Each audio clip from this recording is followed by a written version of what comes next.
សួស្តីអ្នកនរដូចជាបាត់3-4ថ្ងៃដែរនេះយូរទៅខ្ញុំបានធ្វើទេអ្នកនរដោយសារតែណាមួយអ៊ីនធឺណិតក៏វាដាច់កហ្នឹងក៏វាឈឺដែរបើសិនជាគ្នាយើងណាចង់ឧបត្ថម្ភខ្ញុំអ្នកនរអាចឧបត្ថម្ភបានតាមរយៈ QR code ដែលខ្ញុំដាក់នៅនឹងផ្ទាល់តែម្ដងមុនទៅដល់សាច់រឿងហ្នឹងក៏អរគុណទៅកាន់ donator របស់យើងផងដែរ SS Rank Donator $5ពីបងឆេង Narret ផងដែរនិង S Rank Donator របស់យើងម្នាក់ទៀតមានឈ្មោះថាវ៉ាកឹមសុក$2ផងដែរអរគុណច្រើនមែនទែនយ៉ងមីននឹងក៏បានទៅកាន់មនុស្សម្នាក់ផងដែរដែលមនុស្សម្នាក់ហ្នឹងមានឈ្មោះថាកាំង Take Shoe គឺជា Golden Cycle ម្នាក់ហើយកាំង Take Shoe ហ្នឹងក៏បានមកនិយាយជាមួយយុវសាលាផងដែរអំពីយន្តសុងរបស់យើងវាយគ្នាជាមួយនឹងយ៉ងមីនហ្នឹងឯងដោយដែលអ្នកនរបានដឹងហើយថាយន្តសុងរបស់យើងគឺឥឡូវគេមានខ្នងធំគឺគេមានឆាងបឹមហ្នឹងជួយកាំងឲ្យអញ្ចឹងហើយយុវសាលាហ្នឹងអត់ហ៊ានជាមួយយន្តសុងរបស់យើងនោះទេអញ្ចឹងហើយក៏យុវសាលាធ្វើមិនដឹងធ្វើមិនលឺទៅអញ្ចឹងនិយាយស្របតាមអញ្ចឹងទៅណានៅពេលដែលវានិយាយជាមួយយុវសាលាគឺអត់មានបានសាច់ការអីសោះហ្មងយល់ទៅអាប៉ែកកាំង Take Shoe វាខឹងជាមួយយុវសាលាខ្លាំងមែនទែនហើយអាប៉ែកកាំង Take Shoe ហ្នឹងវាមិនសុខចិត្តឈប់ត្រឹមហ្នឹងទេក៏បានមកប៉ោះប៉ូលីសម្ដងហើយប៉ូលីសហ្នឹងក៏បានប្រាប់ទៅកាន់វាតាមតំណហ្នឹងដែរយល់ទៅ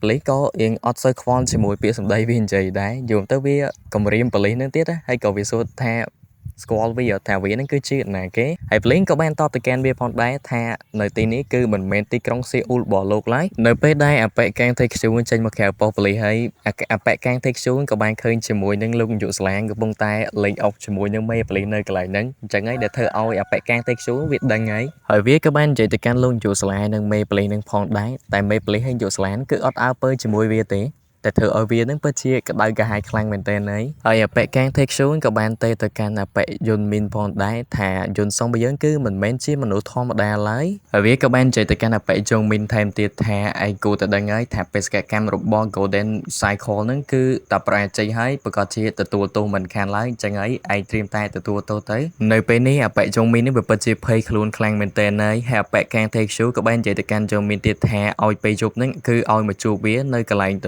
ដែលហើយសារជារបស់យើងក៏បានកាន់មកដល់អបិស៊ីវូផងដែរពេលនេះអបិស៊ីវូក៏បានគ្រាន់បើពេលនោះក៏មានកូនចៅរបស់គេម្នាក់ដែរដែលគេមកប្រាប់អបិស៊ីវូថានៅពេលនេះគឺយន្តសុងរបស់យើងកំពុងតែមានបញ្ហាហើយអបិស៊ីវូនឹងក៏បានសម័យយើងឃើញផងដែរគឺកាលនៅពីទូហ្នឹងគឺយន្តសុងរបស់យើងតែងតែការពារវារហូតហ្នឹងយល់ទៅយន្តសុងរបស់យើងចាត់ទុកវាដូចជាមិត្តម្នាក់អញ្ចឹងនៅពេលនោះយន្តសុងរបស់យើងក៏បានមកសួរសុខទុក្ខអបិហ្នឹងផងដែរហើយក៏បានចៃភឿងមួយចំនួនទៅកាន់អបិស៊ីវូនឹងផងដែរមិនតែប៉ុណ្្នឹងទេយន្តសុងរបស់យើងក៏បានហៅអបិស៊ីវូទៅកាន់ជីមរបស់លោកគ្រូដូជោផងដែរនៅពេលដែលទៅដល់កន្លែងហ្នឹងគឺលោកគ្រូដូជោបានហៅអបិស៊ីវូទៅអង្គុយនិយាយគ្នាផងដែរភាសារឿងមួយចំនួនដែលសង្សួរមូលហេតុដែលអបិស៊ីវូវាមកហាត់បដាលហាត់អីអញ្ចឹងហើយអបិស៊ីវូវាក៏បានប្រាប់ទៅកាន់លោកគ្រូដូជោថាគឺវាមកហាត់បដាលដើម្បីតែការពារខ្លួនហ្នឹងឯងដើម្បីតែផ្ដួលអ្នកបូលីដែលតែធ្វើបាបវាតែប៉ុណ្្នឹងឯងដែលធ្វើឲ្យលោកគ្រូដូជោហ្នឹងវាពិតជាឆ្ងល់ទៀតហើយដោយសារតែមួយមកសិតតែចង់ហាត់បដាលដើម្បីតែកម្ចាត់អ្នកបូលីនៅក្នុងសាលាតែប៉ុណ្្នឹងឯងហើយលោកគ្រូដូជោហ្នឹងក៏អត់មានបានថាអីទៅកាន់ស៊ីវូផងដែរក៏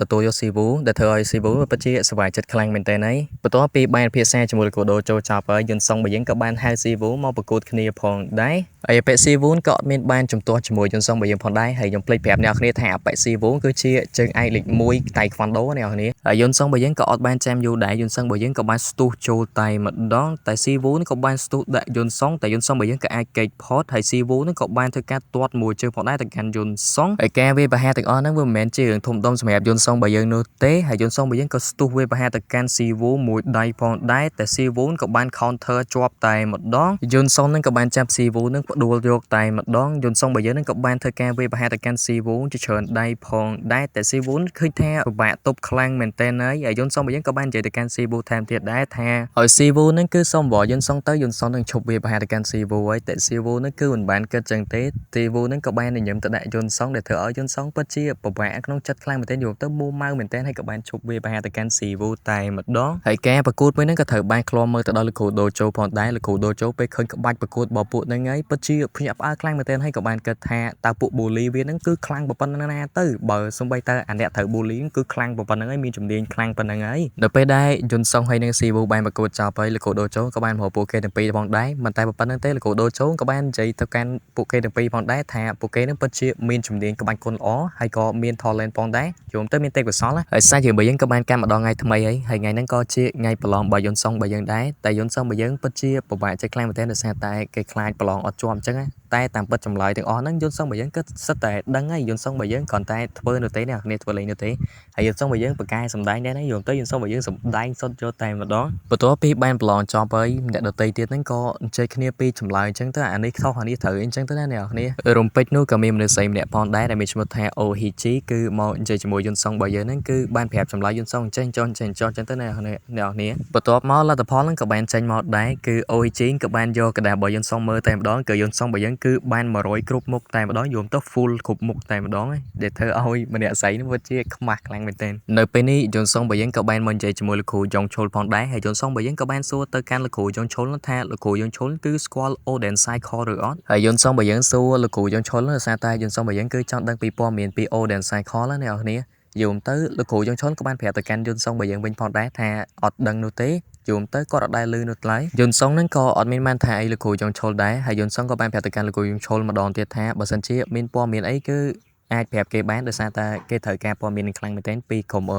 Oden Cycle យន្តសងហ្នឹងក៏បានធ្វើដំណើរចាក់ចេញពីលោកគ្រូយ៉ងឈុលទៅហើយសាច់រឿងរបស់យើងក៏បានកាត់មកដល់អាប៉ែយ៉ងមីនហើយពេលនេះគឺត្រូវអាប៉ែOTQ ហ្នឹងគឺចាត់ការហើយអ្នកគ្នាអាចមើលសភាពរបស់អាប៉ែយ៉ងមីននេះបានគឺគេជន់ផងគេវាយផងយល់ទៅពិបាកភ្នែកមើលខ្លាំងមែនទែនយល់ទៅវាត្រូវមិនស្ទើរនោះទេហើយអាប៉ែមួយដែលវាយយ៉ងមីនហ្នឹងគឺកាង TQ ហ្នឹងគឺវាមិនណយអ្នកគ្នាយល់ទៅអាហ្នឹងក៏ជាហ្គេងមួយហើយក៏វាជាឈ្មោះកដាលដែរដែលក្រុមវាមានឈ្មោះថា Oden Cycle ហ្នឹងឯងអាប៉ែមួយហ្នឹងក៏មានមិនអន់ដែរយល់ទៅវាមានរៀងតំណែងខ្ពស់ដែរនៅក្នុង Oden Cycle ហ្នឹងនៅពេលនេះអាប៉ែយ៉ងមីនគឺបានត្រឡប់មកវិញហើយវាក៏បានចៃរឿងមួយចំនួនជាមួយកូនចៅរបស់វាផងដែរមិនតែប៉ុណ្្នឹងទេគឺវាបានរៀបគម្រោងការចង់ធ្វើបាបយន្តសងរបស់យើងអញ្ចឹងគឺចង់ធ្វើស៊ីយន្តសងរបស់យើងតែម្ដងហើយសាជារបស់យើងក៏បានកាត់ម្ដងថ្ងៃស្អែកយន្តសងរបស់យើងក៏បានមកសាលាជាធម្មតាប៉ុន្តែពេលដែលយន្តសងរបស់យើងមកហ្នឹងគឺយន្តសងរបស់យើងបានជួបប្រទះជាមួយពួកចាក់ចែងប្រហែលអ្នកផងដែរគឺកំពុងតែនិយាយទៅដល់ឲ្យទៅកាន់យន្តសងរបស់យើងហ្នឹងមិនតែប៉ុណ្្នឹងទេវាបានមកដល់ហក់វាយក្បែរយន្តសងរបស់យើងតែម្ដងតែយន្តសងរបស់យើងគឺអត់ទុកទេយន្តសងរបស់យើងក៏បានប្រើប្រាស់ដៃស្ដាំមកគេវាយទៅលើអាប៉ែហ្នឹងតែម្ដងមិនតែប៉ុណ្្នឹងទេអាកូនចៅ3 4នាក់ដែលនៅពីក្រោយហ្នឹងគឺយន្តសងរបស់យើងចាត់ការម្នាក់ម្ដាយមួយជើងគឺដកតែទាំងអស់ហ្នឹងហើយសល់ម្នាក់ចុងក្រោយគឺយន្តសងរបស់យើងគឺទាត់ផ្ដាច់តែម្ដងមិនតែប៉ុណ្្នឹងទេយន្តសងរបស់យើងក៏បាននិយាយទៅកាន់ពួកអចចែមិនដែរថាឲ្យហៅមេធំបែងមកគឺអញចង់ជួបមេធំបែងគឺចង់និយាយគ្នាតែម្ដងនៅពេលនេះមេធំរបស់គេក៏បានមកជួបជាមួយយន្តសងរបស់យើងតែម្ដងហើយក៏បាននិយាយពាក្យមួយចំនួនទៅកាន់យន្តសងរបស់យើងផងដែរតែយន្តសងរបស់យើងគឺអត់ខ្វល់នោះទេយន្តសងរបស់យើងក៏បានប្រាប់ថាអាណប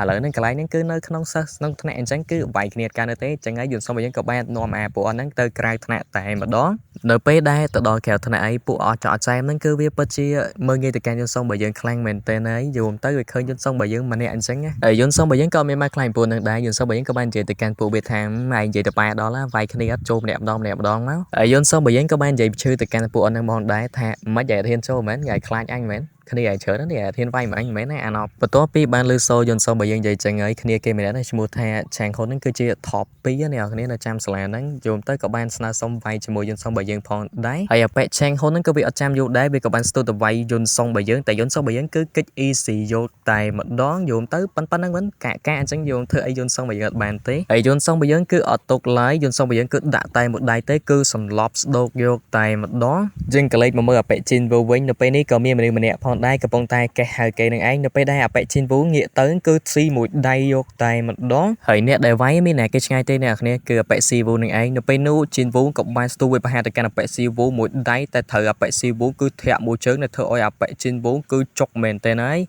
យអាប៉ែជីនវក៏វាអត់ឈប់ត្រឹមនឹងដែរក៏វាបានស្ទុះវាប្រហារទៅកាន់អាប៉ែជីនវប្រហែលដៃថែមទៀតតែអាប៉ែស៊ីវគឺអាចទប់ជាប់ទាំងអស់តែម្ដងមិនតែប៉ុណ្្នឹងទេអាប៉ែស៊ីវក៏បានស្ទុះវាប្រហារទៅកាន់អាប៉ែជីនវមួយទំហឹងផងដែរដែលធ្វើឲ្យអាប៉ែជីនវគឺដាច់ផ្ងាទៅហើយក៏លេចមកមើលយន្តសងរបស់យើងវិញនៅពេលនេះយន្តសងរបស់យើងគឺអត់ទុកដែរគឺយន្តសងរបស់យើងគឺបានវាប្រហារប្រមាណដៃថែមទៀតដែលធ្វើឲ្យកូនចៅរបស់មេបងធំរបស់គេនឹងពិតជាពិបាកទទួលយកខ្លាំងមែនទែនយកទៅប៉ោងមុខតិចតែម្ដងហើយយន្តសងរបស់យើងក៏បាននិយាយថាវាអត់សុវ័យសោះអញ្ចឹងហើយយន្តសងរបស់យើងក៏បានហៅមេបងធំមកវាយគ្នាតែម្ដងពេចនោះមេបងធំក៏បានស្ទុះមកដាក់យន្តសងមួយដៃតែយន្តសងរបស់យើងក៏សងមួយដៃទៅវិញកម្លាំងរបស់អាបងធំគេនឹងគឺមិនអស់នោះទេក៏បានដាក់យន្តសងមួយដៃវិញផងដែរប៉ុន្តែយន្តសងរបស់យើងក៏សងមួយដៃមកវិញ យូមទៅមួយដៃទៅវិញទៅមកនៅពេលនេះយន្តសុំរបស់យើងក៏បានតាប់មួយដៃមួយហឹងទៅកាន់មុខមេបងធំហ្នឹងហើយតែធ្វើឲ្យមេបងធំពិតជាពិបាកទ្រាំខ្លាំងមែនទែនហើយយន្តសុំរបស់យើងក៏អត់បានទុកយូរដែរយន្តសុំរបស់យើងក៏បានផ្ដាច់ទៅលើពេលបងធំហ្នឹងតែម្ដងនៅពេលនេះមុខមេបងធំក៏ឈាមថ្មិញក៏បាក់មាត់ក៏បែកផងដែរហើយយន្តសុំរបស់យើងក៏អត់នេះដែរយន្តសុំរបស់យើងក៏បានថែមមួយដៃទៀតដើម្បីបង្ហើយទៅកាន់មេបងធំហ្នឹង